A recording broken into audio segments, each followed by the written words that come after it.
Hello students, तो last lecture में हम लोगों ने uniform circular motion and centripetal acceleration पढ़ी थी। हम लोग उसी डिस्कशन को कंटिन्यू करेंगे। हमारे पास नया टॉपिक है non uniform circular motion. Non uniform circular motion वो सर्कुलर मोशन है जिसमें पार्टिकल की एंगुलर वेलोसिटी कांस्टेंट नहीं रहती। पार्टिकल की एंगुलर वेलोसिटी वेरिएबल है। पार्टिकल की जो स्पीड है वो भी कांस्टेंट नहीं है, स्पीड भी वेरिएबल है। ये जो प्रॉपर्टीज हैं ये different from uniform circular motion. Means with the passage of time particle की स्पीड या एंगुलर वेलोसिटी इंक्रीज करती है या डिक्रीज करती है। Such a motion is called non uniform circular motion. अब स्पीड को बढ़ाने या कम करने के लिए एक एक्सेलरेशन चाहिए होगी। Let us suppose that at any time particle is at point A, r is the radius of the circular path in which particle is moving। अगर इस पार्टिकल की स्पीड को बढ़ाना है या कम करना है तो कुछ ना कुछ एडिशनल एक्सेलरेशन, कुछ ना कुछ एडिशनल फोर्स चाहिए होगी। वो एक्सेलरेशन किस तरफ होगी? ध्यान से देखो बेटा, इफ दिस इज स्पीड, अगर एक्सेलरेशन उसी की डायरेक्शन में लगती है तो इसका मतलब पार्टिकल की स्पीड इंक्रीज करेगी। क्लियर? मैं थोड़ा सा वेलोसिटी के टर्म्स में डिस्कस करता हूँ। ये मैं वेलोसिटी वेक्टर ड्रॉ कर लेता हूँ। अगर velocity vector and acceleration vector दोनों सेम डायरेक्शन में है तो पार्टिकल की वेलोसिटी की मैग्नीट्यूड बढ़ेगी या आप कह सकते हो पार्टिकल की स्पीड बढ़ेगी। नोट करो, यहाँ पर मैंने एक नई एक्सेलरेशन लिख दी है। उसका नाम क्या रखा है? AT।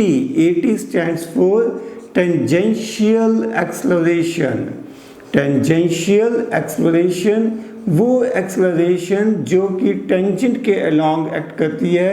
सर्कुलर पाथ के ऊपर जिस पॉइंट पे भी हमें डिस्कस करना है उस पॉइंट पे टेंजेंट ड्रॉ कर दो जो टेंजेंट के अलोंग एक्सेलरेशन एक्ट करती है। That is called tangential acceleration. इस एग्जांपल में वेलोसिटी एंड एक्सेलरेशन की डायरेक्शन सेम थी।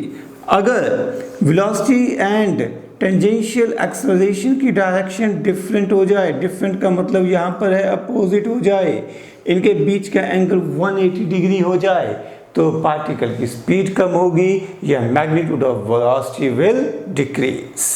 क्लियर?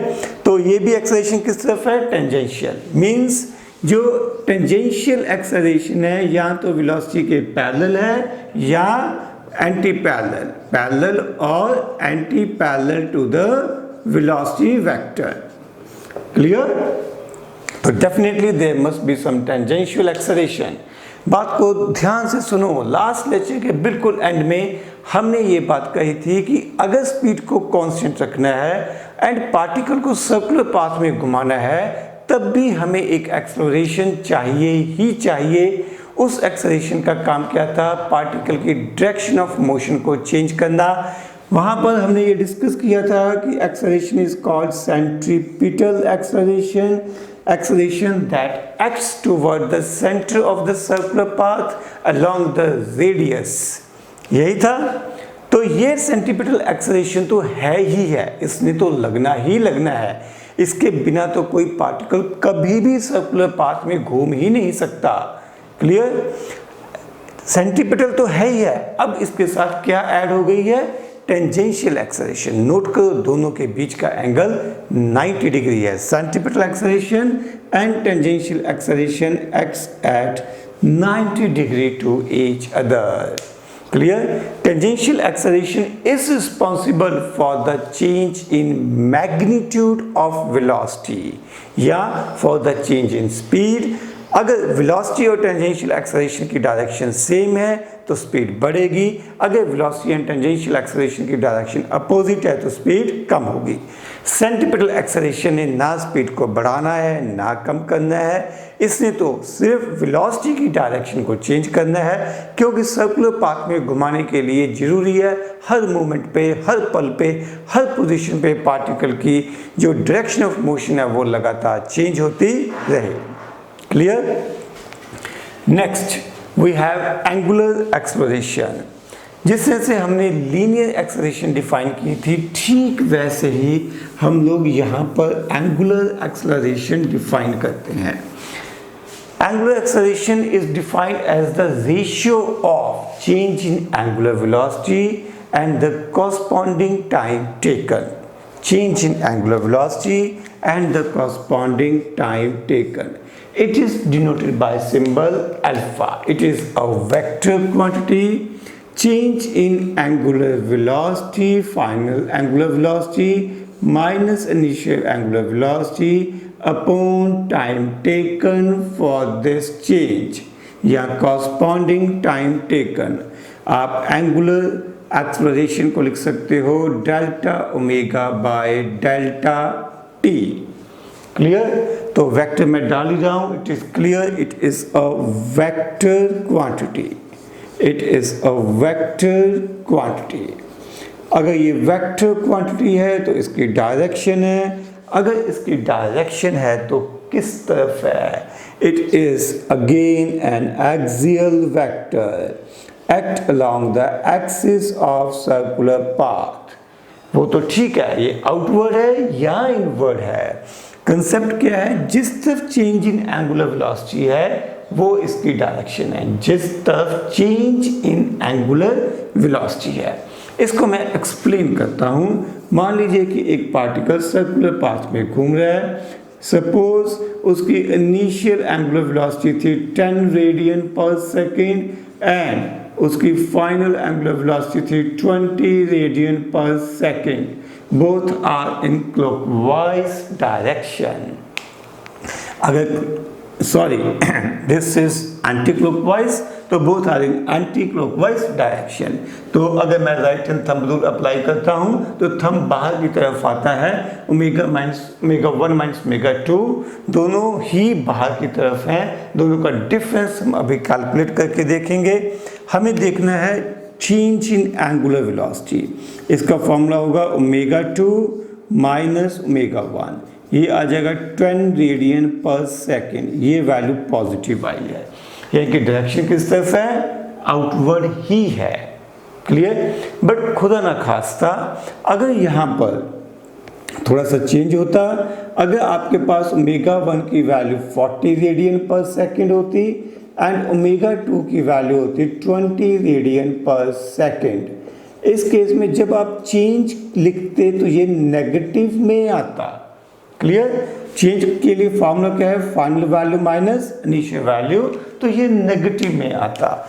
जब चेंज नेगेटिव में आ रहा है तो इसका क्या मतलब है कि डायरेक्शन अपोजिट है।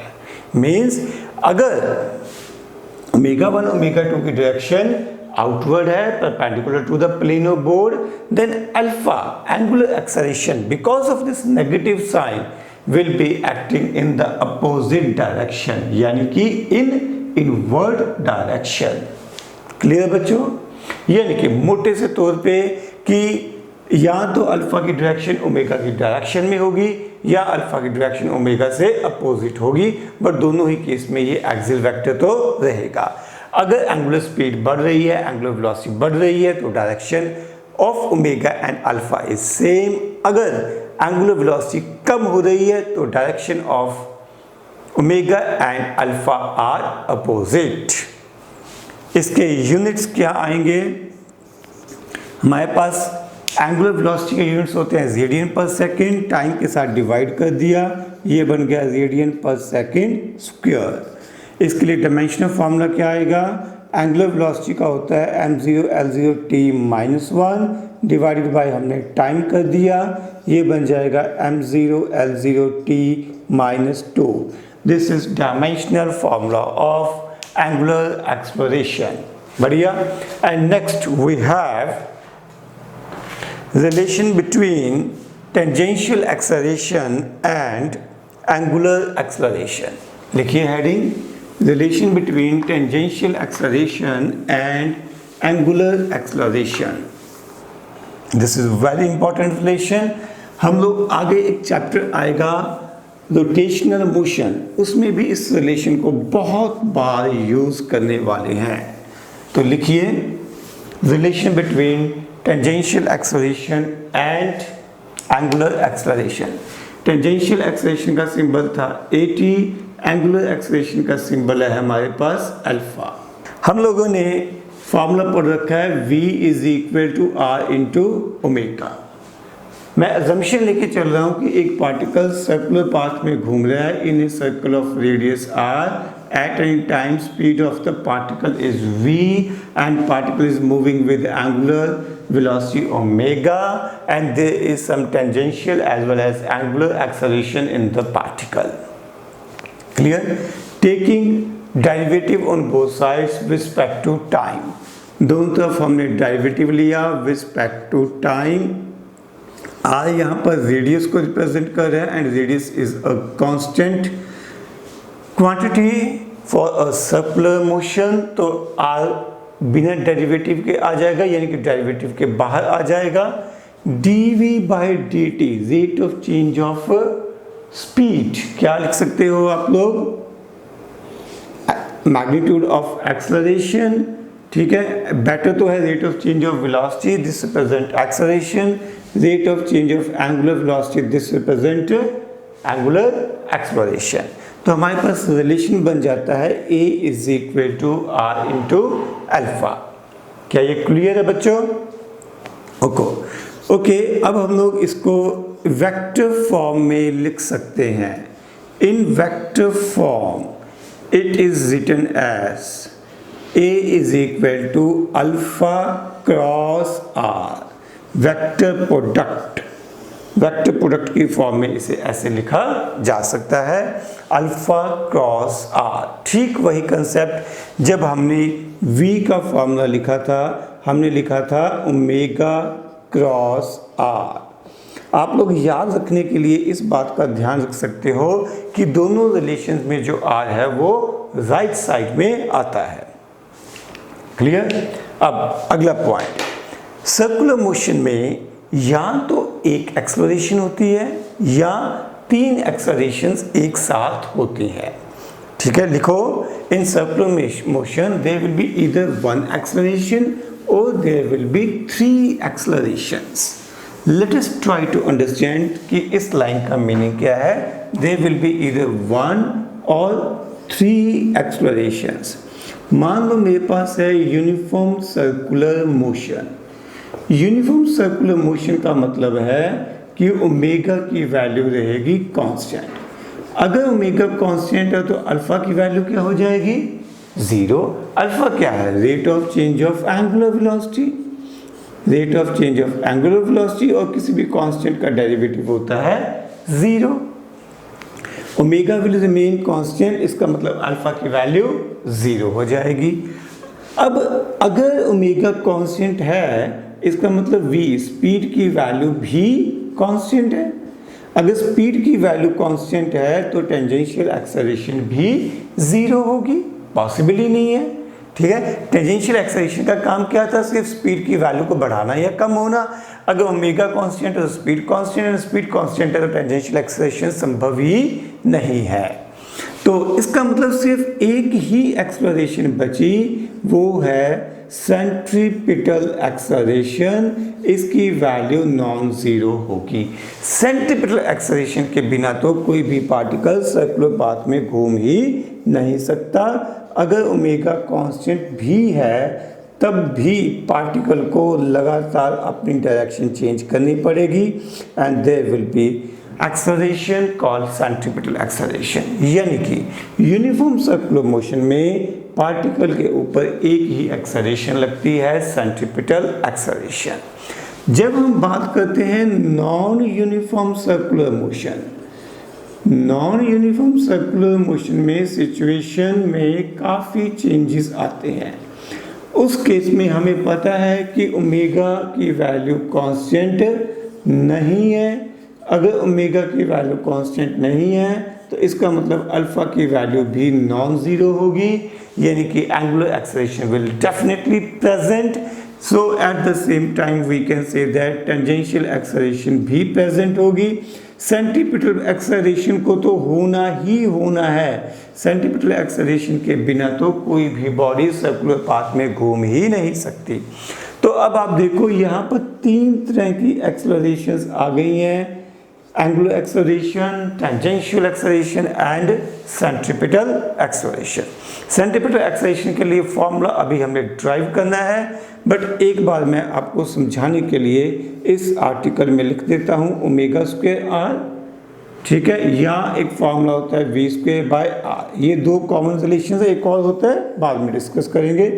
ये 2 कॉमन रिलेशन हैं जो हम लोग सेंट्रीपिटल एक्सेलरेशन के लिए यूज करते हैं। अब इसका मतलब अगर पार्टिकल सर्कुलर पाथ में घूम रहा है विद नॉन यूनिफॉर्म मोशन, तो उसके पास 3 एक्सेलरेशंस आएंगी, angular, tangential and centripetal.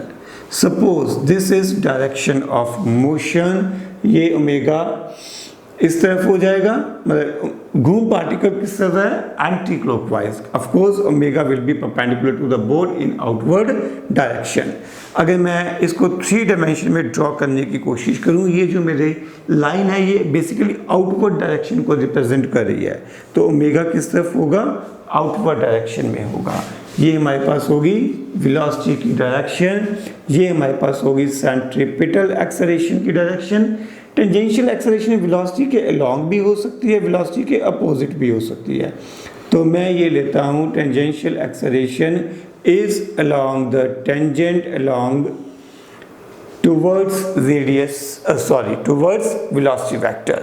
Okay, अब ध्यान से देखो, इस पार्टिकल के पास 2 लीनियर एक्सेलरेशंस हैं। ये दोनों जो हैं टेंजेंशियल एंड सेंट्रीपिटल एक्सेलरेशन जो हैं, ये दोनों लीनियर एक्सेलरेशंस हैं, या जिनको हम सिंपल एक्सेलरेशन कहते हैं। ये दोनों लीनियर हैं और ये हमारे पास एंगुलर मोशन की वजह से है, ये एंगुलर एक्सेलरेशन है। This is angular acceleration. क्या ये पॉइंट क्लियर है? तो 2 एक्सेलरेशंस है जिनके बीच में आपस में एंगल 90 डिग्री है, और अगर मुझे नेट एक्सेलरेशन कैलकुलेट करनी हो तो I can take resultant of these 2 accelerations by using parallelogram law of vector addition. Means net acceleration of the particle moving in non-uniform circular motion, this acceleration A will be equal to vector sum of tangential acceleration and centripetal acceleration. क्योंकि इन दोनों के बीच में angle 90 degree है, इसलिए resultant find out करने के लिए आप लोग लिख सकते हो square root of 80 square plus AC square. Clear? 80 tangential acceleration की वैल्यू हम लोगों ने अभी अभी पढ़ी है, मैंने अभी अभी रिलेशन ड्राइव करवाया था। Tangential acceleration is equal to क्या था, बोलो बेटा, alpha cross r. Alpha cross r. और सेंट्रीपिटल एक्सेलरेशन के लिए ये मैंने रिलेशन लिखा है। क्वेश्चन में जो इंफॉर्मेशन, जो डाटा गिवन हो उसको यूज करते हुए आप इसको फर्दर सिंप्लीफाई कर सकते हो। मोस्ट ऑफ द टाइम क्या, हमेशा ही अल्फा और आर के बीच में एंगल होता है 90 डिग्री। ध्यान से देखो, अल्फा एंड आर वेक्टर के बीच में एंगल होगा 90 डिग्री। कैसे? अल्फा क्या है, एंगुलर एक्सेलरेशन वेक्टर। ये किस तरफ लगेगा, या तो ओमेगा की तरफ या ओमेगा से अपोजिट, यानी कि या आउटवर्ड या इनवर्ड, क्योंकि एक्सियल वेक्टर है। अगर ये बाहर की तरफ है एंड ये रहा रेडियस वेक्टर, एंगल कितना होगा 90 डिग्री। ये अंदर की तरफ है, ये रहा रेडियस वेक्टर। मैं एक बार रेडियस वेक्टर को ब्लू कलर से ड्रॉ करूंगा, ये रहा हमारे पास रेडियस वेक्टर। ठीक है, तो ये है मेरे पास अल्फा या आउटवर्ड या इनवर्ड, ये रहा रेडियस। इनके बीच में एंगल हमेशा कितना रहेगा 90 डिग्री। जब हम क्रॉस प्रोडक्ट लिखते हैं तो A क्रॉस B का आंसर क्या होता है, AB sine theta. AB sine theta, theta कितना है 90 डिग्री।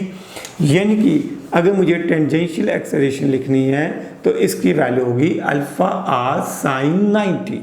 साइन 90 कितना होता है बेटा 1। ये कि टेंजेंशियल एक्सेलरेशन की वैल्यू होगी r into alpha.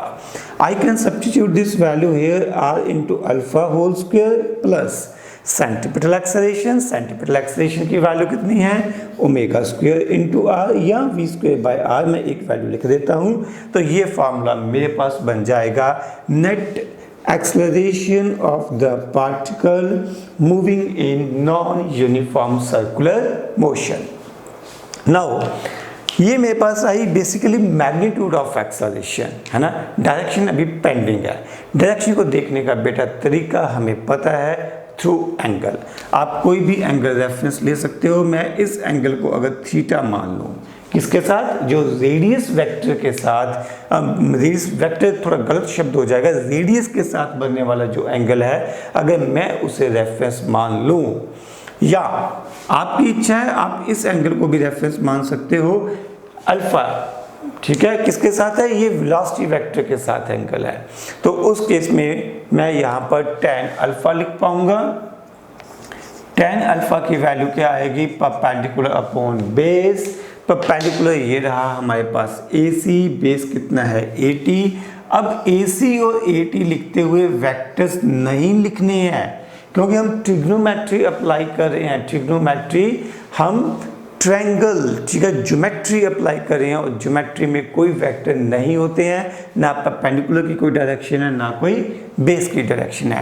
As per requirement आप AC एंड AT की वैल्यू पुट कर सकते हो। जैसे हमने AC सेंट्रीपिटल एक्सेलरेशन की वैल्यू पुट की है omega square r, tangential acceleration की वैल्यू पुट की है हमने R into alpha. You can further, there is a problem with symbols, क्योंकि अल्फा तो मैंने यूज़ किया है एंगुलर एक्सेलरेशन को, तो मैं इसको अल्फा डैश लिख लेता हूँ ताकि आपस में कन्फ्यूज़न ना हो। तो tan अल्फा डैश हो जाएगा। यहाँ से आप चाहो तो R को कैंसिल आउट कर दो। आपने R कैंसिल आउट किया तो हमारे पास बचा क्या, हमारे पास बच गया tan alpha dash is equal to omega square by alpha. This is alpha dash which represent direction. ठीक है, कोई बात नहीं, जब हम लोग न्यूमेरिकल्स करेंगे इसको दोबारा से डिस्कस करेंगे। क्लियर बच्चों। अब यहाँ पे जो हमारा हेडिंग था, हमारी डिस्कशन का पार्ट था, वो था कि 3 तरह की एक्सेलरेशन होती है, alpha, angular acceleration, tangential and centripetal acceleration. Centripetal acceleration और टेंजेंशियल एक्सेलरेशन को हम कंबाइन करके एक लीनियर एक्सेलरेशन कह सकते हैं या नेट एक्सेलरेशन कह सकते हैं। इसकी मैग्नीट्यूड ये रही और डायरेक्शन ये रही। क्लियर। हम लोगों ने सेंटीपिटल एक्सेलरेशन के बारे में काफ़ी पढ़ लिया है, क्या होती है, क्यों होती है, किस तरफ लगती है, बट उसके लिए मैथमेटिकल रिलेशन अभी तक ड्राइव नहीं किया। Now it is the time to derive formula for centripetal acceleration. इसके लिए हम लोग एज्यूम करेंगे कि एक पार्टिकल सर्कुलर पाथ में घूम रहा है। Let us suppose a particle is moving in circular path with constant speed. Speed of the particle is constant. Say v represents speed of the particle and this speed remains constant. And particle is moving with a uniform angular velocity which is also constant. Means हम यहाँ पर uniform circular motion की बात कर रहे हैं. We are not going to consider tangential acceleration.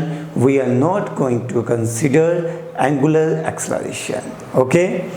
O represents center of the circular path, and let us suppose at any time particle is at point A such that velocity vector is v1. After some time, say this is at time t, after some time particle reaches at point B such that time is t plus delta t and new velocity vector which will be tangent to the circular path. हमने ये बात पहले पढ़ रखी है, velocity vector हमेशा circular path के ऊपर टेंजेंट ड्रॉ करके फाइंड आउट किया जाता है। Direction is along the tangent of the circular path. This is the velocity vector v2 at point B. During this time interval, particle covers angular displacement of delta theta. क्या ये clear है?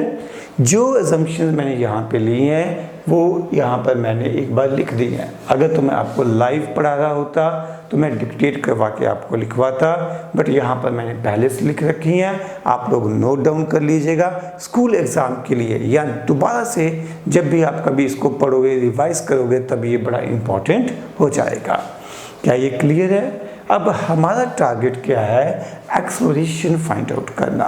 ये बात बड़ी clear है कि इस particle में सेंट्रीपिटल एक्सेलरेशन ही होगी, टेंजेंशियल हो ही नहीं सकती, क्योंकि हमारी अजम्पशन है स्पीड रिमेन्स कांस्टेंट। अगर स्पीड कांस्टेंट है तो टेंजेंशियल एक्सेलरेशन 0 है। बट ए से बी तक जाते हुए वेलोसिटी में चेंज आया है। वो वेलोसिटी में चेंज किस वजह से है? Because of direction only. Means मैं ये बात लिख सकता हूँ v1 वेक्टर की मैग्नीट्यूड एंड v2 वेक्टर की मैग्नीट्यूड ये दोनों इक्वल हैं, equal to speed of the particle. जो v1 v2 लिखने का पर्पज है, जो चेंज आया है वेलोसिटी में, it is just because of direction. और डायरेक्शन को चेंज करने के लिए रिस्पॉन्सिबल कौन होता है? Centripetal acceleration. यानी कि अगर मुझे सेंट्रीपिटल एक्सेलरेशन लिखनी हो तो ये लिखी जा सकती है v2 vector minus v1 vector upon time taken. Time taken यहाँ पर कितना है? Delta T. क्या ये क्लियर है? Centripetal acceleration basically we are writing it as change in velocity upon time taken. Change in velocity का मतलब होगा final velocity minus initial velocity upon time taken. Clear है? अब हमारा यहाँ पर main target delta V change in velocity को find out करना है। इसके लिए मैं डायग्राम दोबारा से ड्रॉ करूँगा। मैं v1 वेक्टर को यहाँ पर एक बार रिप्रेजेंट करता हूँ, v1 वेक्टर। क्लियर? अब मैं इस v2 वेक्टर को उठा के इसके पैरेलल मूव करता हूँ। जैसे ये रहा v2, इसके पैरेलल मैंने यहाँ पर मूव कर दिया। Clear? So I am moving v2 parallel to itself and it is represented here such that दोनों के टेल के ऊपर टेल आ जाए। जब आप लोग डायग्राम ड्रॉ करोगे तो आप लोग ध्यान रखना बेटा कि ये v1 वेक्टर आपका वर्टिकल है, v2 वेक्टर थोड़ा सा नीचे को आएगा। ठीक है? अगर मैं यहाँ पर समझाने के लिए, ये सिर्फ समझाने के लिए है, हॉरिजॉन्टल लाइन ड्रॉ करूँ क्योंकि लेंथ सेम है। ये देखो लेंथ सेम है, अगर मैं इसको घुमाऊंगा तो नेचुरली ये वेक्टर नीचे को चला जाएगा। लेंथ सेम है because magnitude of two vectors is same. अब बात आ गई इन दोनों वेक्टर्स के बीच के एंगल की। यहाँ पर मैं एक लाइन बोलूँगा, रेड कलर से साइड में लिख लेनी है कॉपी पे, पूरे 2 साल काम आएगी। Angle between two lines is angle between their perpendiculars. Angle between two lines is angle between their perpendiculars. यहाँ पर अगर आप देखो तो जो OA के परपेंडिकुलर है v1, OB के परपेंडिकुलर है v2। OA एंड OB के बीच में एंगल है डेल्टा थीटा, तो इनके परपेंडिकुलर्स के बीच में भी यानी v1 एंड v2 के बीच में भी एंगल होगा डेल्टा थीटा। v1 v2 के बीच में भी एंगल होगा डेल्टा थीटा। ओके? हमें कैलकुलेट करना है डेल्टा v। तो मैं क्या कर रहा हूँ, I am just going to draw a vector here. ठीक है? अभी मैंने अपनी मर्जी से लिखा है, मैं इन पॉइंट्स को लेबल कर सकता हूँ। ए बी मैं पॉइंट्स पहले लिख चुका हूँ। So this point is C, this is D and this one is E. I am going to write down this vector D E from triangle law of vector addition. किन दो vectors का cyclic order same है? v1 and D E का cyclic order same है, and third vector यानी कि v2 का cyclic order opposite है। तो DE की वैल्यू मेरे पास कितनी हो जाएगी? v2 minus v1। v2 minus v1 मेरे पास क्या है? Delta v। यानी कि जो DE वेक्टर है बेसिकली डेल्टा v वेक्टर है, चेंज इन वेलोसिटी वेक्टर को रिप्रेजेंट कर रहा है। So I can write down it as delta v। क्या ये स्टेप क्लियर है? तो ये हमारे पास आ गया डेल्टा v। अब हम लोग एक लाइन यहाँ पर लिखेंगे, हम लोग ये एज्यूम करके चलेंगे कि B पॉइंट A पॉइंट के बहुत नज़दीक है। हम जो टाइम इंटरवल डेल्टा t है उसको बहुत ही स्मॉल एज्यूम करेंगे। लिखिए, if point B is very very very close to point A, then it means that time interval delta t will approach to 0. Point A and B are very close to each other, it means that delta t will approach to 0, and at the same time delta theta will be very very small।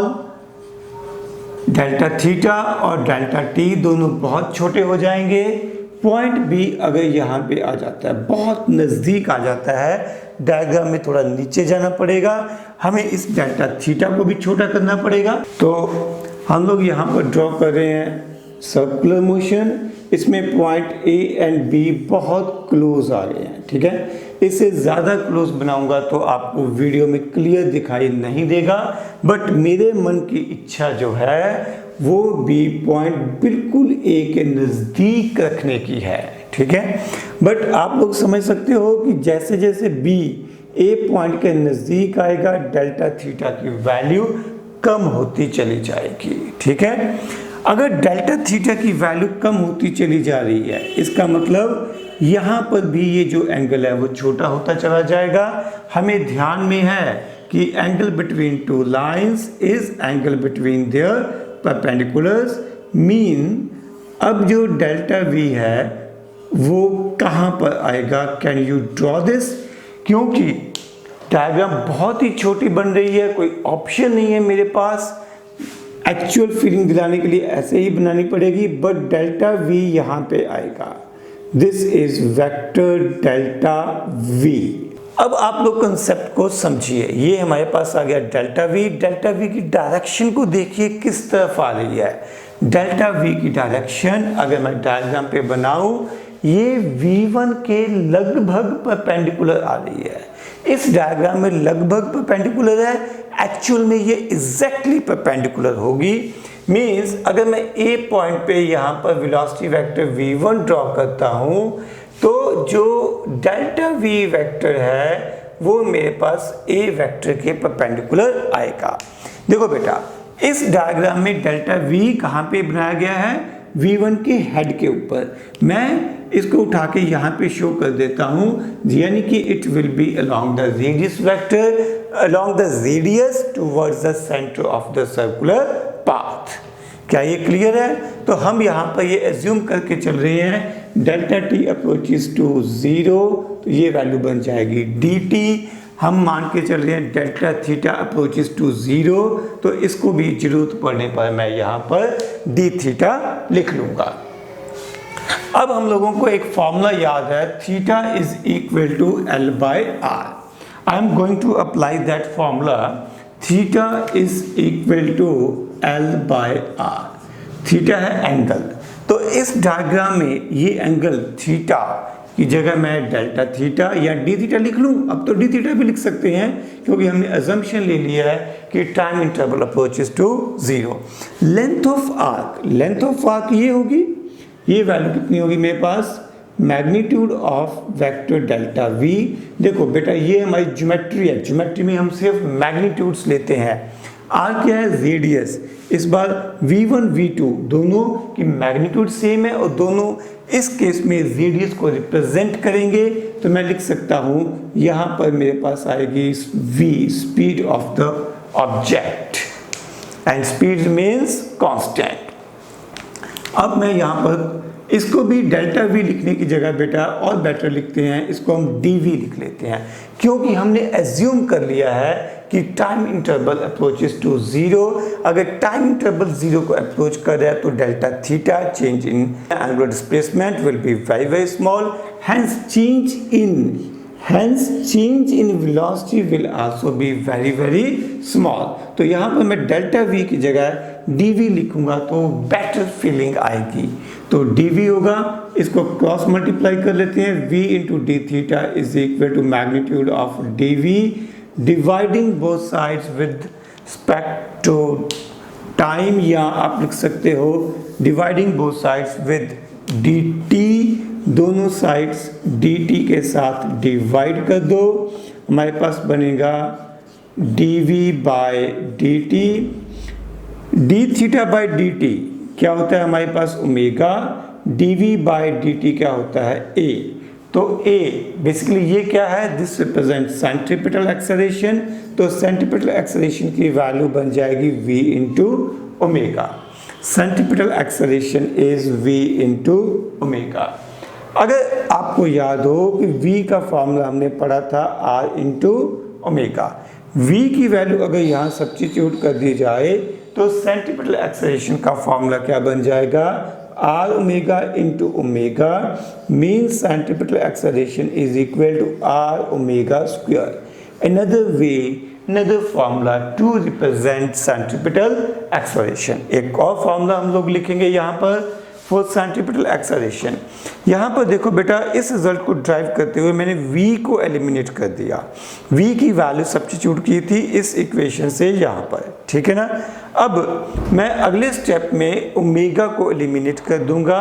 Centripetal acceleration का formula है v into omega, यहाँ पर मैं omega की value put करूंगा, omega की value यहाँ से कितनी आएगी, v बाई आर, ओमेगा की वैल्यू यहाँ सब्स्टिट्यूट कर दीजिए, आपके पास सेंट्रीपिटल एक्सेलरेशन की वैल्यू बन जाएगी v स्क्वायर बाय आर, ठीक है। तो ओवरऑल सेंट्रीपिटल एक्सेलरेशन के तीन फॉर्मूले बन जाते हैं। एक फॉर्मूला बनता है v ओमेगा, दूसरा v स्क्वायर बाय आर, तीसरा omega square into are.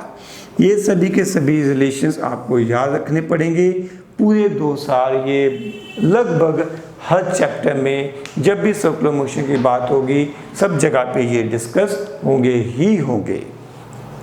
Clear है। तो फिनिशिंग टच में इसकी डायरेक्शन को एक बार दोबारा से डिस्कस करते हैं। डायरेक्शन के बारे में अगर देखा जाए तो हमने क्या कहा कि सेंट्रीपिटल एक्सेलरेशन की डायरेक्शन किस तरफ होगी। सेंट्रीपिटल एक्सेलरेशन की डेफिनेशन क्या थी, rate of change of velocity जब स्पीड की वैल्यू कांस्टेंट रहती है। ये कॉम्बिनेशन था, जब स्पीड की वैल्यू कांस्टेंट रहे उस समय जो rate of change of velocity है। तो जो dv की डायरेक्शन होगी वही सेंट्रीपिटल एक्सेलरेशन की डायरेक्शन होगी। हमने अभी डिस्कस किया dv वेलोसिटी वेक्टर का जो चेंज है वो आ रहा है towards centre of the circular path along radius, so same should be direction of centripetal acceleration. तो अब हम लोग कुछ क्वेश्चंस करेंगे based upon circular motion. First question is calculate the angular speed of a flywheel making n revolutions per minute। हमें information given है n revolutions per minute। Basically हमें frequency given है, फ्रीक्वेंसी की वैल्यू हमें given है n revolutions per minute। But जो standard procedure है उसमें हम पर सेकंड में लिखते हैं। तो रेवोल्यूशन पर सेकंड में लिखने के लिए हमें यहाँ पर 60 से डिवाइड करना पड़ेगा। ये बात हमने थ्योरी में भी डिस्कस की थी। 1 रेवोल्यूशन पर सेकंड मीन्स 1 हर्ट्ज। क्लियर। तो फ्रीक्वेंसी की वैल्यू हमारे पास है n/60 hertz. We have to calculate angular speed omega.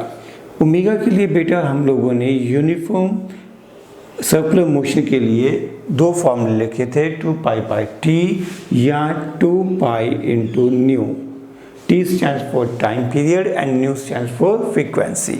हमें क्वेश्चन में फ्रीक्वेंसी गिवन है तो हम यहाँ पर फ्रीक्वेंसी का फॉर्मूला यूज़ करेंगे n/60। हमारे पास आंसर बन जाएगा nπ/30 radian per second. This is your required answer for first question। Very simple question, सिर्फ आपको रिजल्ट याद होने चाहिए। बेशक आप एक काम कर सकते हो, जितनी भी रिजल्ट्स हमने अभी सर्कुलर मोशन में डिस्कस किए हैं उन सबको एक साइड में पेन डाउन कर लो, लिख लो, फिर इन सिंपल क्वेश्चंस को अटेम्प्ट करो। हमारे पास अगला क्वेश्चन है, a stone tied to the end of a string of 80 centimetre length is whirled in a horizontal circle with a constant speed. Constant speed है मीन्स एक पत्थर को सर्कुलर पाथ में घुमाया जा रहा है जिसका रेडियस है 80 centimetre and it is moving with constant speed. Speed की वैल्यू क्योंकि कांस्टेंट है तो this is case of uniform circular motion. इस केस में सिर्फ और सिर्फ सेंट्रीपिटल एक्सेलरेशन होगी। सेंट्रीपिटल एक्सेलरेशन का फॉर्मूला हमने omega square into R V square by R या वी इंटू ओमेगा पढ़ रखा है। आगे बढ़ते हैं। If the stone makes 14 revolutions in 25 seconds, frequency का फॉर्मूला क्या होता है? नंबर ऑफ रेवोल्यूशंस पर second. It is number of revolution पर सेकेंड। तो 14 रेवोल्यूशन है in A time of 25 second, यानी कि 14 बाय 25 RPS, या हम लिख सकते हैं 14 by 25 hertz. What is the magnitude and direction of centripetal? What is the magnitude and direction of acceleration? Of course, acceleration is going to be centripetal acceleration because speed constant है तो सिर्फ एक ही acceleration होगी, वो होगी centripetal acceleration. Centripetal acceleration किस तरफ act करती है? Towards the center along the radius. तो direction तो हमें पता ही है, towards center along radius. Towards center along radius, ठीक है। डायरेक्शन का कोई इशू नहीं है। अब अगर बात करें मैग्नीट्यूड की, हमारे पास फ्रीक्वेंसी है, हमें क्वेश्चन में रेडियस गिवन है, मैं फ्रीक्वेंसी को यूज़ करके ओमेगा तो फाइंड आउट कर ही सकता हूँ, यानी कि मैं सेंट्रीपिटल एक्सेलरेशन का फॉर्मूला यूज़ करूँगा omega square into R. Omega क्या है? Angular velocity. एंगुलर वेलोसिटी का हमने फॉर्मूला लिखा था 2 पाई न्यू, पिछले न्यूमेरिकल में भी इसको डिस्कस किया है। तो यहाँ पर आप लिख सकते हो 4 pi square nu square into R, 4 pi square into nu. Nu है हमारे पास 14 by 25, 14 by 25 square into radius. Radius centimetre में दिया है, आप चाहो तो इसको मीटर में कन्वर्ट करके अपना फाइनल आंसर मीटर पर सेकंड स्क्वायर में लिख सकते हो। You will get your result after simple calculations. Okay, physics में जब भी रिक्वायरमेंट होती है आप अप्रॉक्सीमेशन लगा सकते हो। अप्रॉक्सीमेशन क्या है? आप पाई स्क्वायर को लगभग 10 एज्यूम कर सकते हो ताकि आपकी कैलकुलेशन थोड़ी आसान हो जाए। Next question, an aircraft executes a horizontal loop of radius 1 kilometer. Horizontal loop, circular path में घूम रहा है horizontal circle में with a radius of 1000 meter at a steady speed of 900 kilometer per hour. Speed is 900 kilometer per hour. आप इसको metre पर second में convert कर सकते हो 5 बाई 18 से मल्टीप्लाई करके। Okay, next is compare it's centripetal acceleration. क्या आप इसकी सेंट्रीपिटल एक्सेलरेशन कैलकुलेट कर सकते हो? आपको फॉर्मूला याद है वी स्क्वायर बाय आर, तो कैलकुलेट करिए। आप इसको यहाँ पे सॉल्व कर सकते हो, ये हो जाएगा 50, ये बन जाएगा 250 मीटर पर सेकेंड। तो वी स्क्वायर हमारे पास हो गया 250 मल्टीप्लाई बाय 250 स्क्वायर था, रेडियस है हमारे पास 1000। तो आप लोग इसे कैंसिल आउट कर सकते हो, 2 जीरोस तो यहाँ से कैंसिल आउट हो ही जाएंगी। तो सेंट्रीपिटल एक्सेलरेशन अपने पास बन जाएगी 62.5 मीटर पर सेकेंड स्क्वायर। क्वेश्चन में कहा गया है compare this acceleration with acceleration due to gravity, यानी कि यहाँ पर कंपेयर करने का मतलब होगा इनकी रेशियो बताओ क्या आएगी। हमारे पास है 62.5 और एक्सेलरेशन ड्यू टू ग्रेविटी की वैल्यू अगर मैं 10 एज्यूम कर लूँ तो ये रेशियो आएगी 6.25। A/G विल बी 6.25, यानी कि वो एक्सेलरेशन जो पायलट महसूस करेगा उसको हम 6.25 G कहेंगे, यानी एक्सेलरेशन ड्यू टू ग्रेविटी से 6.25 टाइम्स ज़्यादा, यानी कि उस पर्सन को अपना वेट, अपना भार 6.25 टाइम्स ज़्यादा महसूस होगा। Next question, an insect trapped in a circular groove of radius 12 centimeter moves along the groove steadily and completes 7 revolutions in 100 seconds. 7 revolutions in 100 seconds, यानी कि फ्रीक्वेंसी हो जाएगी 7/100 revolution per second, यानी कि 7/100 hertz. Question is, what is the angular speed and the linear speed of the motion? Angular speed basically हमसे omega की बात की गई है। ओमेगा का फॉर्मूला आपने पढ़ा था 2 पाई न्यू या 2 पाई बाय टी। हम यहाँ पर 2 पाई न्यू यूज़ करेंगे क्योंकि क्वेश्चन में हमें न्यू की वैल्यू 7/100 पता है, तो ये 14 pi by 100 radian per second आ गया। कैलकुलेशन डिवाइड आप लोग खुद कर सकते हो। क्वेश्चन का सेकंड पार्ट है लीनियर स्पीड। वी का फॉर्मूला हम लोगों ने पढ़ा था R into omega.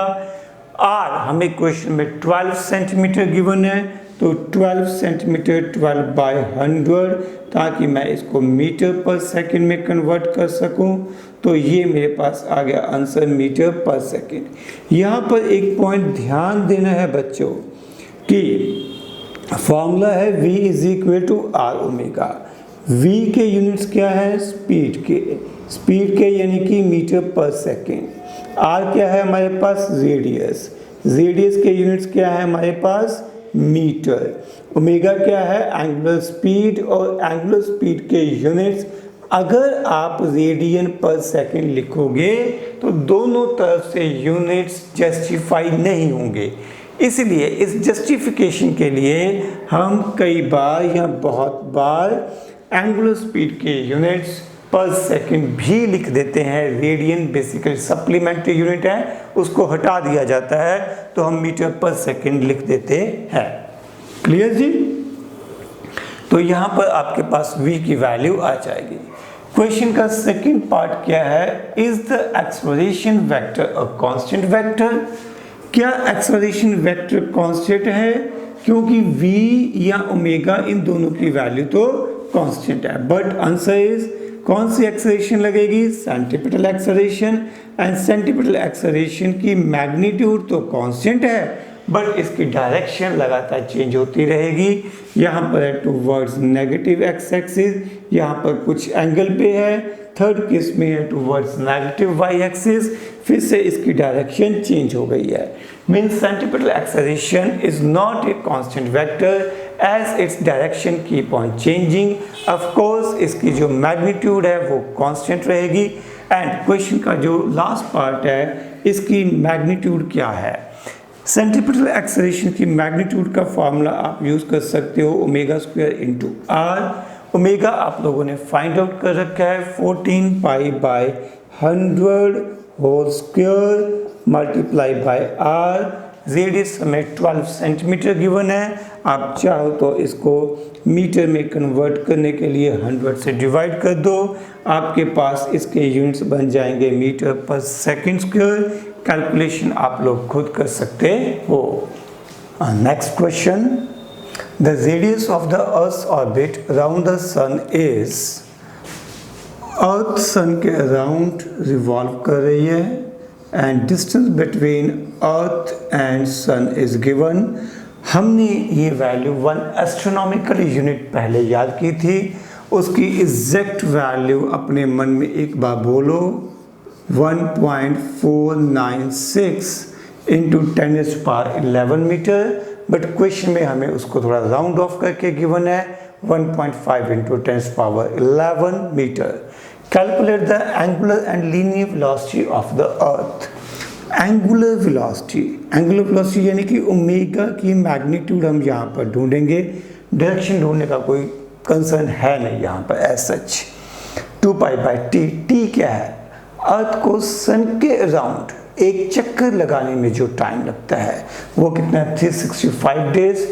To be more accurate ये हो जाएगा हमारे पास 365.25। एक डे में होते हैं 86400 second.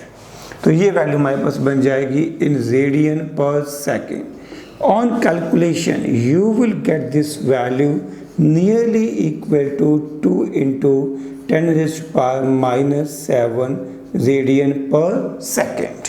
Okay, so this is value of angular velocity, and now we are going to calculate linear velocity v। v का फॉर्मूला हमारे पास होता है r into omega. v is equal to r omega. r and omega हमें पता है तो हम लोग बड़ी आसानी से कैलकुलेशन कर सकते हैं। 1.5 into 10⁻11 multiply by 2 into 10⁻⁻7 meter per second। From here we will get 3 into 10⁻4 metre पर सेकेंड, यानी कि ये बहुत ज़्यादा स्पीड है, 3 किलोमीटर पर सेकेंड। 3 किलोमीटर पर सेकेंड। तो अर्थ की लीनियर स्पीड बहुत ज़्यादा है। Through how much angle does the earth revolve in 2 days? 2 दिनों में अर्थ कितना एंगल रिवॉल्व करेगी? अभी मान लो यहाँ पर है तो 2 दिन बाद आफ्टर 2 days अर्थ की नई पोजीशन ये है। And the question is what is angle subtended. We can go for basic formula definition of omega. Omega is equal to theta by T. We want to find out theta. This may be written as omega into t. Omega की value हमारे पास है 2 into 10⁻⁻7 into t। Time है 2 दिन। एक दिन में हमारे पास है 86400 सेकेंड।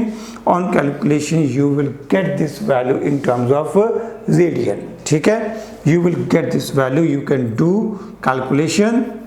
ओके, इसको अप्रोच करने का एक और मेथड भी हो सकता है।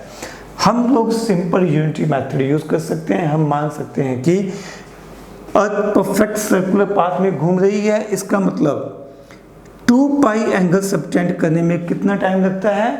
365.25 डेज। ठीक है, पूरा एक रेवोल्यूशन के लिए एक साल का मतलब हो गया 365.25 डेज। मीन्स 365.25 डेज में कितना एंगल सबटेंड होता है? 2 पाई। 1 डे में कितना होगा? 2 पाई अपॉन 365.25। एंड 2 डेज में कितना एंगल सबटेंड होगा? 2 पाई अपॉन 365.25 मल्टीप्लाई बाय 2। ये आपका आंसर आ जाएगा रेडियन में। अगर आपको इसको डिग्री में कन्वर्ट करना है तो 180/पाई से मल्टीप्लाई कर देना, अदरवाइज रेडियन में भी परफेक्ट आंसर है। Let us proceed to next question. A cyclist is riding with a speed of 27 km per hour. Speed आपको किलोमीटर पर आवर में गिवन है, आपको उसे मीटर पर सेकंड में कन्वर्ट करना पड़ेगा। Can you do so?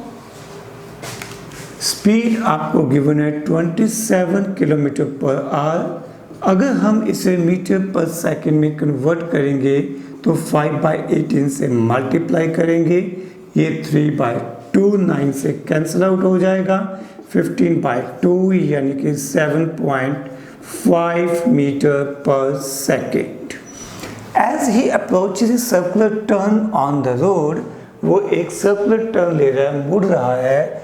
Circular turn का रेडियस हमें 80 मीटर गिवन है, तो वो अपनी स्पीड को कम कर रहा है, टर्न पे अपनी स्पीड को रिड्यूस कर रहा है। And reduces his speed at the constant rate of 0.5 metre पर सेकेंड। अपनी स्पीड को कम कर रहा है, स्पीड को कम कर रहा है, रिटार्डेशन है। तो कौन सी एक्सेलरेशन की बात हो रही है? दो तरह की एक्सेलरेशन होती है, centripetal and tangential. Tangential acceleration is responsible for changing speed. तो here we are talking about tangential acceleration.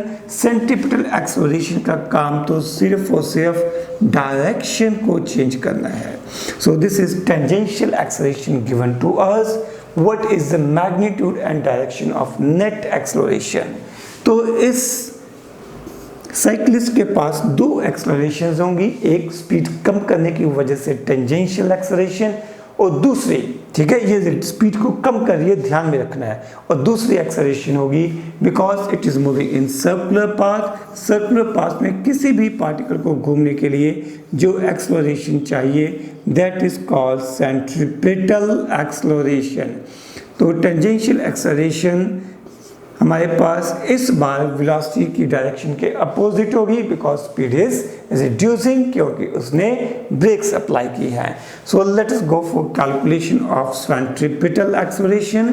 Formula will be v square by r, v square by r 7.5 square by r is 80, you can solve it।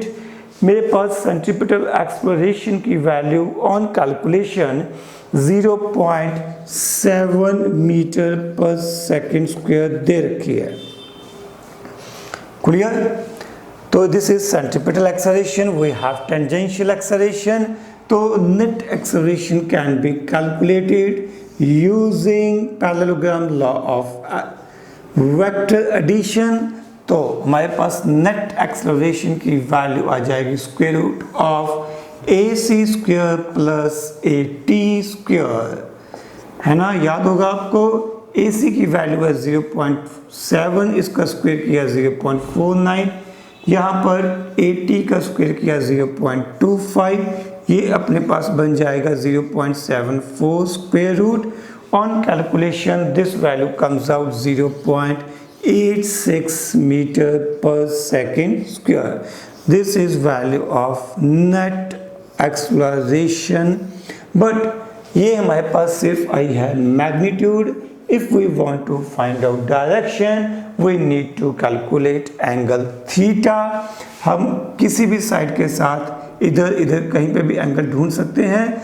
हमें mention करना चाहिए कि हमने किसके साथ लिया है, tan theta. I will prefer with this side, radius वाली साइड के साथ प्रेफर करूंगा, क्योंकि नहीं तो मुझे मेंशन करना पड़ेगा वेलोसिटी ऊपर को है, टेंजेंशियल एक्सेलरेशन नीचे को है। रेडियस के साथ ऐसा कोई इशू नहीं है, विद रेडियस हम सीधा लिख देंगे। tan थीटा की वैल्यू हो जाएगी परपेंडिकुलर अपॉन बेस। परपेंडिकुलर है हमारे पास AT, बेस है हमारे पास AC। AT की वैल्यू है 0.5, AC की वैल्यू है 0.7। tan थीटा की वैल्यू हमारे पास आ गई 5/7। अगर आप इसकी वैल्यू ढूंढ सकते हो तो बहुत बढ़िया है, नहीं तो आप इसको लिख दो tan इनवर्स 5/7। अगर आप अंदाज़ा लगाना चाहते हो तो ये अप्रॉक्सीमेटली 0.7 होगा। कैलकुलेशन मेरे ख्याल से क्लियर है, it is going to be 0.7। अब tan 0.7 कहाँ पे होता है I don't know, we will just try hit and trial method, जैसा कि हमने मैथमेटिकल टूल्स में सीखा था।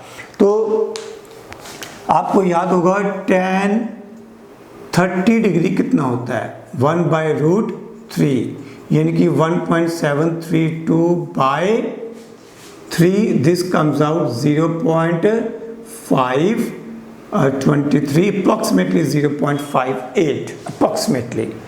tan 45 हमारे पास बच्चे होता है 1, इसका मतलब जो 0.7 है इन दोनों के बीच में कहीं आ जाएगा। ओके, tan 37 भी आपको याद है, tan 37 हमने पढ़ा था 3/4, 0.75। तो हमें चाहिए 0.7। नेचुरली 30 और 37 के बीच में कहीं ना कहीं वैल्यू आएगी। We can go for approximate 35 degree, ठीक है। मैं एक अंदाज़ा लगाऊं, अगर मेरे पास MCQ है तो मैं 35 डिग्री के आसपास वाली ऑप्शन को टिक कर दूंगा। उम्मीद है कि ये आपको क्लियर होगा।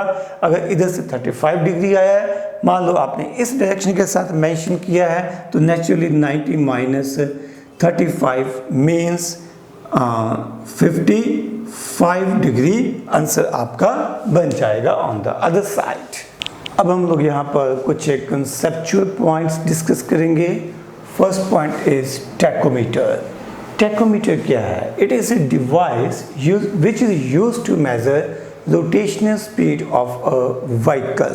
लिख लो, a device used to measure rotational speed of a vehicle. Rotational speed of a vehicle. Basically कोई शाफ्ट, कोई मोटर, किसी की भी रोटेशनल स्पीड मेजर करनी है, उसके लिए हम टैकोमीटर यूज़ करते हैं।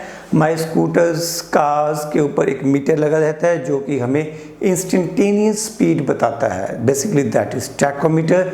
जैसे हमारी स्पीड कम होती है, बढ़ती है, वैसे ही जो पॉइंटर है वो अपनी पोजीशन को चेंज करता है। Right now we are moving at a speed of 60 kilometre per hour, 100 kilometre per hour, whatever it is the instrument known as tachometer which tells this reading, tachometer. Second point is हमारे पास एक cycle है। Cycle में आप एक side पे pedal मारते हो, पीछे एक छोटा सा सर्कल और लगा होता है जो कि घूमता है ना। अगर आपके पास गियर्स वाला साइकिल है तो वहाँ पर मल्टीपल मैकेनिज्म रहता है जो रियर व्हील है उसके साथ। तो हम यहाँ पर ये समझने की कोशिश करेंगे कि इस सारे कंसेप्ट में क्या फ़र्क पड़ता है। जो दो रिंग्स यूज़ की होती हैं या दो डिस्क जो यूज़ की होती हैं साइकिल में, उन दोनों का साइज़ अलग अलग होने से क्या फ़र्क पड़ता है। ओके, या अगर आपने गियर्स का मैकेनिज्म भी देखा है, किसी ने गियर्स को खोल के देखा है, गियर्स में भी साइज़ छोटे बड़े होते हैं, उनमें भी यही लॉजिक लगता है। Let us try to understand. हमारे पास ये एक बेल्ट है, बेल्ट हो सकती है, चेन हो सकती है, बेल्ट एंड पुली अरेंजमेंट होता है। मैंने साइकिल की एग्जांपल ली है, उसमें चेन होती है, ठीक है। तो बेल्ट या चेन कुछ भी है। यहाँ पर दो व्हील्स कह लो जिनका रेडियस अलग अलग है। ये बेल्ट मूव कर रही है से इन दिस डायरेक्शन, तो व्हील्स भी रोटेट करेंगे as shown in diagram. Belt के सभी पॉइंट्स की स्पीड सेम होगी, यानी कि बेल्ट के इस पॉइंट की या इस पॉइंट की, पॉइंट ए या पॉइंट बी, दोनों की स्पीड सेम होगी। कन्विंस हो? ठीक है। बेल्ट अगर मान लो स्पीड सेम ना हो, स्पीड ज़्यादा हो बी पॉइंट की, बी पॉइंट ज़्यादा आगे से निकल जाएगा, ए पॉइंट पीछे रह जाएगा, तो बेल्ट या चेन तो टूट जाएगी। अगर बी पॉइंट की स्पीड कम हो, ए पॉइंट की स्पीड ज़्यादा हो, बी धीरे जा रहा है, ए तेजी से आगे जा रहा है, तो चेन बीच में ढीली पड़ जाएगी। ना तो चेन ढीली पड़ती है, ना ही चेन या बेल्ट टूटती है। इसका मतलब ए एंड बी पॉइंट दोनों की स्पीड डेफिनेटली सेम होती है। अब स्पीड सेम है, v is equal to are into omega is equal to are into omega dash. इस बड़े व्हील के लिए ओमेगा डैश और छोटे व्हील के लिए एंगुलर वेलोसिटी की मैग्नीट्यूड ओमेगा। दोनों पॉइंट्स ए एंड बी की स्पीड सेम है। इसका मतलब इन दोनों व्हील्स की स्पीड भी, ए या बी पॉइंट की स्पीड भी सेम होनी चाहिए, क्योंकि जो बेल्ट है वो इस व्हील के साथ साथ घूमती है, इसके ऊपर स्लिप नहीं करती है। स्लिप करेगी तो स्पीड कम ज़्यादा होगी। अगर एक साथ घूम रहे हैं तो स्पीड सेम ही होनी चाहिए। तो जो स्पीड इस बेल्ट या चेन की है, वही speed point A and B जो कि इस व्हील के ऊपर है उनकी भी होगी। तो स्पीड सेम है, speed is equal to are into omega, capital R into omega dash. इन दोनों टर्म्स को अगर देखूं तो मेरे पास क्या बनेगा, omega dash by omega is equal to R by R. हमें पता है आर की value small R is less than capital R S, therefore omega dash will be less than omega. यानी कि जो व्हील बड़ा है उसकी एंगुलर स्पीड कम होगी, जो व्हील छोटा है उसकी एंगुलर स्पीड ज़्यादा होगी, बट दोनों की जो लीनियर स्पीड है वो सेम रहेगी। क्लियर? नेक्स्ट पॉइंट, हमने एक एग्जांपल में रॉड लिया है। रॉड से बेसिकली जो मेरा मीनिंग है वो है रिजिड बॉडी। रिजिड बॉडी क्या होती है? एक ऐसी बॉडी जिसकी फिक्स साइज है, फिक्स शेप है, कोई चेंज नहीं। हमने इसको एक एंड से पकड़ के घुमाना शुरू किया। अब इसमें बहुत सारे पॉइंट्स हैं, point 1, point 2, point 3, point 4, point 5, point 6। हमारे पास 6 पॉइंट्स हैं। ये सभी के सभी पॉइंट्स घूम रहे हैं। क्या ये सभी पॉइंट्स कुछ इसी तरह से घूमेंगे? एम आई राइट? सभी पॉइंट्स कुछ इस तरह से घूमेंगे। सभी पॉइंट्स के लिए ओमेगा की वैल्यू रहेगी सेम, बट v की वैल्यू सेम नहीं रहेगी। ओमेगा क्या है? Angular velocity. एंगुलर वेलोसिटी का फॉर्मूला क्या है? 2 pi by T. T stands for time period. अगर मैं एक रॉड को घुमाता हूं तो उसके सभी पार्टिकल्स बराबर के टाइम में ही एक चक्कर पूरा करेंगे। ऐसा तो है नहीं एक पार्टिकल आगे और दूसरा पीछे रह जाएगा। सभी ने एक साथ ही एक रोटेशन कंप्लीट करनी है। तो सभी के लिए ओमेगा की वैल्यू सेम है, बट समस्या क्या है? सभी के लिए R, radius of circular path, अलग अलग है। जो पार्टिकल जितना दूर है from the axis of rotation, उसके लिए रेडियस की वैल्यू उतनी ज़्यादा है। हमारे पास फॉर्मूला है v is equal to are into omega. Omega सभी के लिए सेम है, कांस्टेंट है। इसका मतलब v is proportional to r। जितना रेडियस ज़्यादा होगा उतनी स्पीड की वैल्यू ज़्यादा होगी। मीन्स जितना पार्टिकल दूर होगा, एक्सिस ऑफ रोटेशन से दूर होगा, उतनी उसकी स्पीड ज़्यादा होगी। मीन्स पॉइंट नंबर 1 की स्पीड सबसे ज़्यादा होगी, पॉइंट नंबर 2 की उससे कम, 3 की उससे कम, और 6 की लीनियर स्पीड 0 होगी। क्यों? क्योंकि फॉर्मूला है v is equal to R omega. 6 तो खुद ही एक्सिस ऑफ रोटेशन के ऊपर है, तो 6 के लिए r की वैल्यू 0 हो जाएगी। पॉइंट नंबर 6 के लिए r 0 हो जाएगा। इसका मतलब 6 के लिए v की वैल्यू भी 0 हो जाएगी। यानी कि वो पॉइंट जो एक्सिस ऑफ रोटेशन के ऊपर है वो रेस्ट पे रहेगा, एंड जो पॉइंट्स एक्सिस ऑफ रोटेशन से दूर हैं, जितने दूर हैं उनकी स्पीड उतनी ज़्यादा होगी। हमने यहाँ पर 2 अलग अलग सिचुएशंस पढ़ी हैं। एक में मैंने समझाया कि ओमेगा सेम रहेगा और स्पीड अलग अलग होगी। यहाँ पर हमने समझा कि स्पीड सेम होगी बट ओमेगा अलग अलग होगा। Now let us go to next point of discussion. Question is uniform circular motion is forced motion? क्या यूनिफॉर्म सर्कुलर मोशन के लिए कोई ना कोई फोर्स लगनी ज़रूरी है? Answer is yes. क्योंकि बेशक ओमेगा की वैल्यू कांस्टेंट है, बेशक ओमेगा की वैल्यू कांस्टेंट है, बट एक्सेलरेशन की वैल्यू 0 नहीं है because of change in direction. हमेशा सेंट्रीपिटल एक्सेलरेशन लगती रहती है, जिसका फॉर्मूला हमने ओमेगा स्क्वायर आर या वी स्क्वायर बाय आर पढ़ रखा है। तो फिर सेंट्रीपिटल फोर्स, पक्का से कोई ना कोई फोर्स लग रही होगी जिसने ये एक्सेलरेशन पैदा की है। उस फोर्स को हम लोग सेंट्रीपिटल फोर्स कहते हैं, और उस सेंट्रीपिटल फोर्स की वैल्यू हम लिखते हैं mass into centripetal acceleration. F is equal to m into V square by R. This is formula for centripetal force. अगर आप सेंट्रीपिटल एक्सेलरेशन का दूसरा formula omega square R put करोगे तो सेंट्रीपिटल फोर्स के लिए एक और formula m omega square R बन जाएगा। कहने का मतलब ये है कि अगर किसी बॉडी को यूनिफॉर्म सर्कुलर मोशन में भी घूमना है तो भी उसके ऊपर कोई ना कोई फोर्स लगनी ही चाहिए। उस फोर्स को हम लोग सेंट्रीपिटल फोर्स कहते हैं, and this is not a new force. ये कोई नई फोर्स नहीं है, ठीक है। कोई ना कोई दूसरी फोर्स एक्ट करती है एज अ सेंट्रीपिटल फोर्स, ठीक है। एक्सप्लेन दिस पॉइंट, हमने जब फर्स्ट यूनिट पढ़ा था, हमने बेसिक कंसेप्ट पढ़े थे फिजिक्स के, फिजिकल वर्ड पढ़ा था, तब मैंने आपसे ये डिस्कस किया था कि हम दुनिया में कई तरह की फोर्सेस के बारे में डिस्कस करते हैं। बहुत सारी फोर्सेस दुनिया में एग्जिस्ट करती हैं। आपने 4 फंडामेंटल फोर्सेस पढ़ी थी, gravitational force, strong force, weak force and electromagnetic force.